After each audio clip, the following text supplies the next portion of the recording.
Hello and welcome to LENGO TALKS. I am Natasha Shisoka and I'll be your host. This program talks of career development, personal development. We basically share numerous ideas here. You might be a young person and you don't know where to start in your career path, or you might already be in your career path, but then you're not sure if that's what aligns with your purpose, or you might be, an older person who's thinking of redefining their career. So make sure to hit the subscribe button so you won't miss any episode on whatever we're going to talk about. The program is powered by LENGO Africa, and our guest today is Winnie, who is the head trainer and coach at LENGO Africa. Welcome, Winnie. Thank you very much, Natasha. Yeah, thank you very much for hosting me here today. Yeah. Okay, so Winnie, a young person might ask, I am looking for a job and I've been sending numerous CVs to different places, but I seem to not get feedback. Am I the problem, or what is wrong with me? Wow, that's a good question. And I think it's a very challenging question in our country at this moment. Yeah. So I think the first thing we want to say is that there's nothing wrong with you. Okay. Yes, there's nothing wrong with you. Maybe there's some things you might need to change or improve, but as a person, there's nothing wrong with you. When you send out applications and you're not getting feedback, clearly there's nothing wrong with you. A few improvements here and there, a few tactics here and there. So maybe we are going to share some ideas on then how do you improve this job searching idea, venture. Is it a venture or an idea? Yes. Yeah. So the main problem might be my CV. Yes, there could be a few issues as the CV. Maybe CV, because CV is actually what you're sending there. It is what is talking about you. Maybe you need to improve your CV a bit. Maybe your experience is not yet there, what people are looking for. And so there's some things you might need to improve and maybe rethink how to look for the job, because we know there's so many people looking for jobs. So the question is, how do I stand out so that people can pick my CV and realize I have something to offer? Then they can give you the job offer. Okay, so I know there's a young person out there who's wondering, how do I write my CV? What do I have to include in my CV? What should I not include in my CV? Can you just walk us through that? Oh yeah, so CV is almost like what I could say is just like a marketing tool for you. It's something that you send. It's a summary of what you are.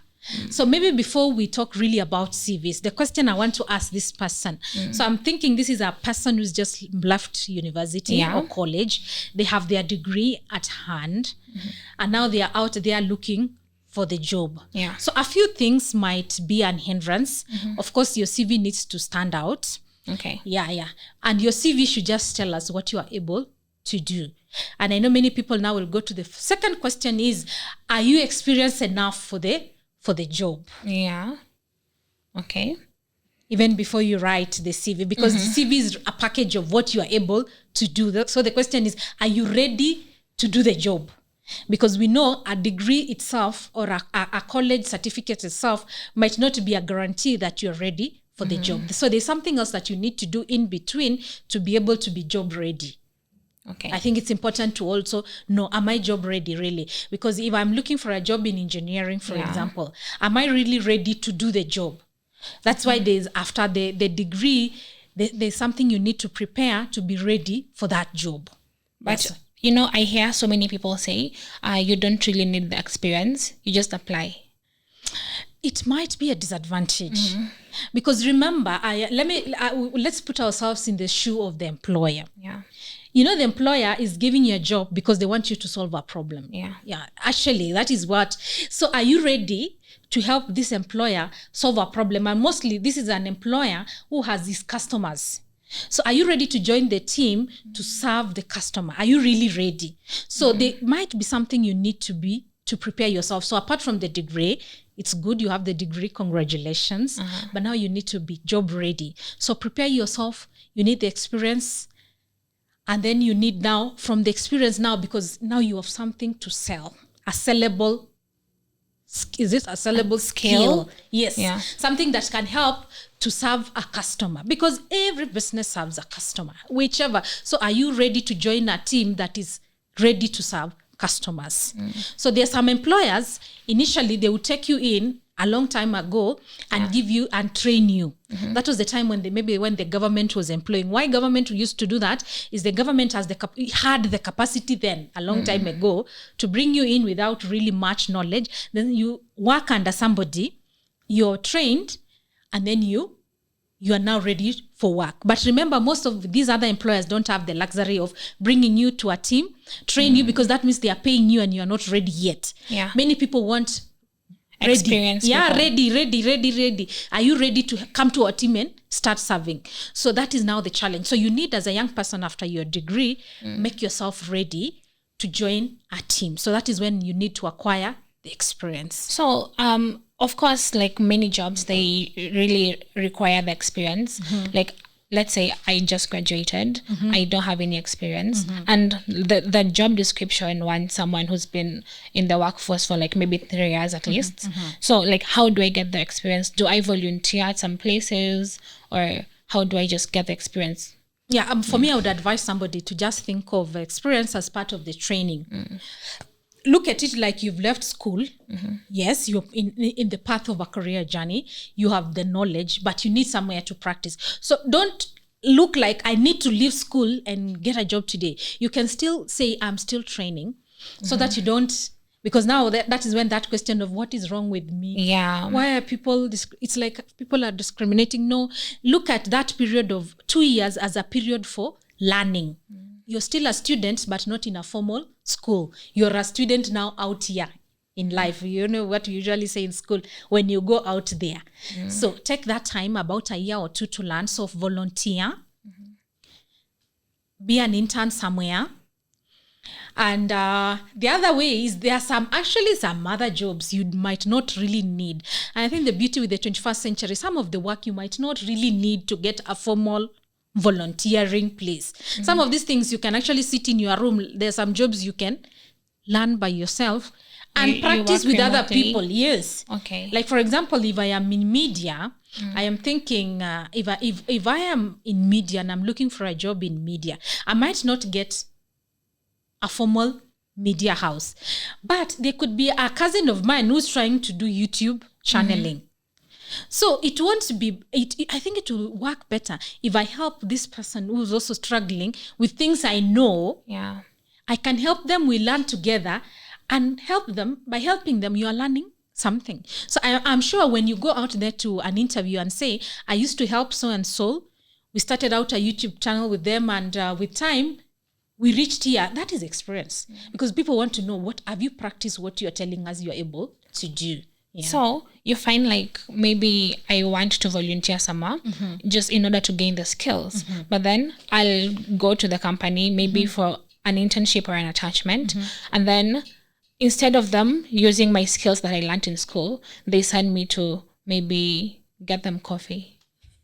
How do you get experience in such companies? Because those are the challenges young people face. That's why I'm saying, I think the critical thing for a young graduate, the question I want to ask any young graduate is, now that you're out of school, what really are you selling? Because remember, job is selling a skill.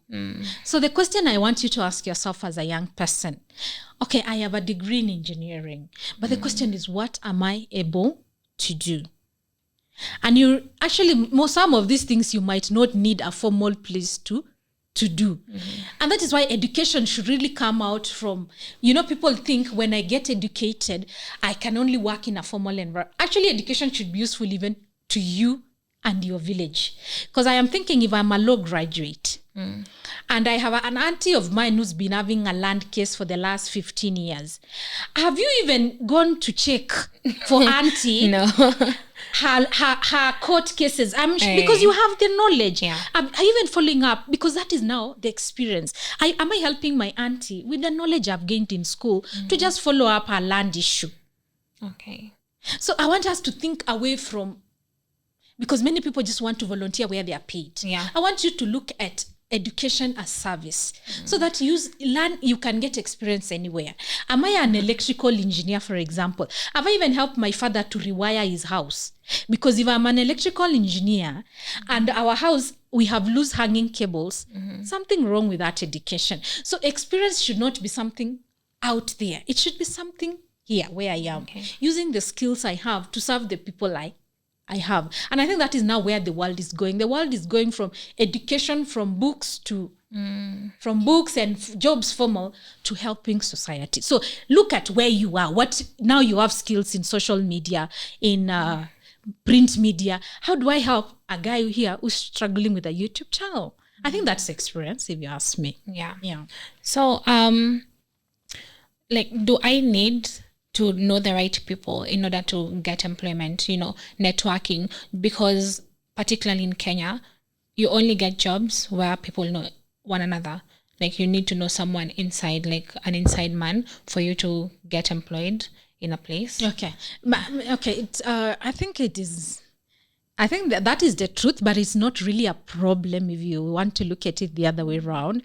One thing we need to know is that most jobs, actually, statistics, and this is not just in Kenya, world over, 70% of jobs are never advertised.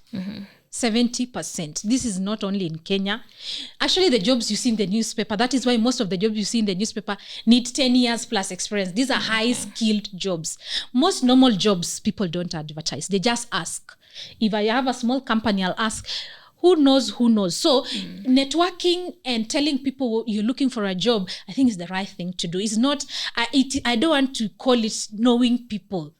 Because remember, jobs is just about service and people. Yeah. So it is important for you in your network. So I said 70% of jobs are never advertised. Okay. Especially entry jobs. The jobs that don't require high skill. It's just people who talk. So it's important to let people actually in your network, your aunties, your uncles, that I'm looking for this. And don't tell people you're looking for any job.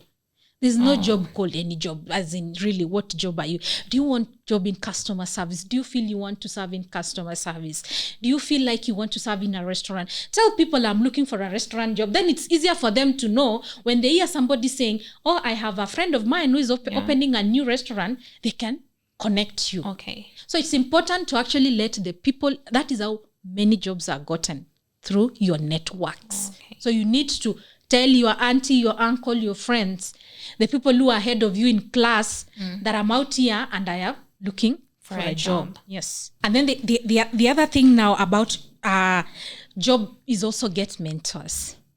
How do you get mentors? Is from the professional bodies.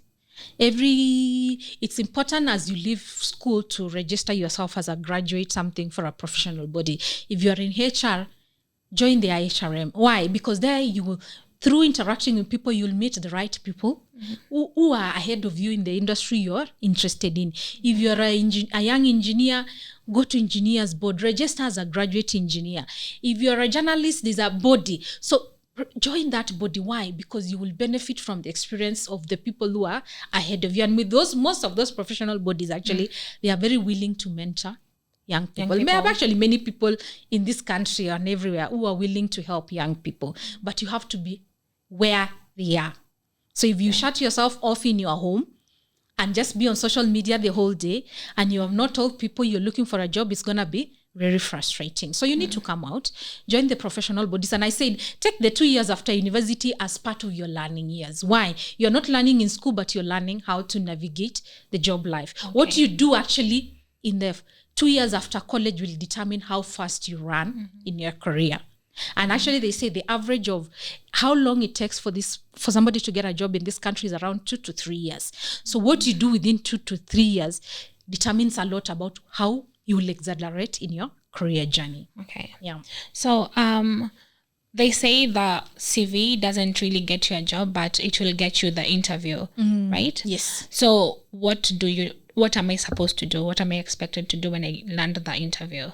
Yes, so of course, first of all, the CV, as we said before we land the interview, is that your CV you remember this is a marketing tool. So write it in a way that will be attractive to to Your employer. your employer, prospective employer. Let it stand out, not in a very bad way, but in a very professional way, also depending on the job you're applying.